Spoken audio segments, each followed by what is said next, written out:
అందుకే ఈరోజు నిబద్ధత కలిగిన జర్నలిస్టులు విశ్లేషించుకొని ఒక లక్ష్మణరేఖ గీసుకోవాల్సిన అవసరం ఉంది. నిజమైన జర్నలిస్టు ఒకవైపు, జర్నలిజం ముసుగులో అరాచకం చేసే వాళ్ళని ఇంకొక వైపుకు నెట్టాల్సిన అవసరం ఉంది.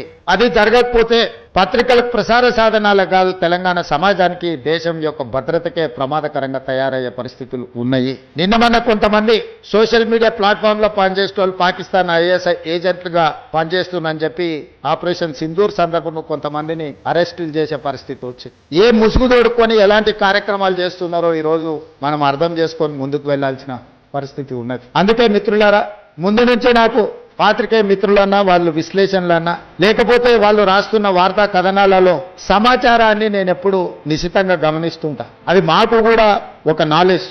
అన్ని పుస్తకాలు ఏ పుస్తకంలో ఏముందో తెలుసుకోవడమే ఒక పని, అందులో ఏ పేజీలు ఏముందో చదువుకోవడం అని ఇంకా కష్టమైన పని. కానీ సీనియర్ జర్నలిస్టులు, సిన్సియర్ జర్నలిస్టులు ఆ విశ్లేషణ చేసి క్రోడీకరించి ఒక దగ్గరికి తీసుకొచ్చి ఒక ఆర్టికల్ రాస్తే అది మనకు పెద్ద ఎత్తున ప్రభుత్వ పరిపాలనలో ఉపయోగపడుతుంది.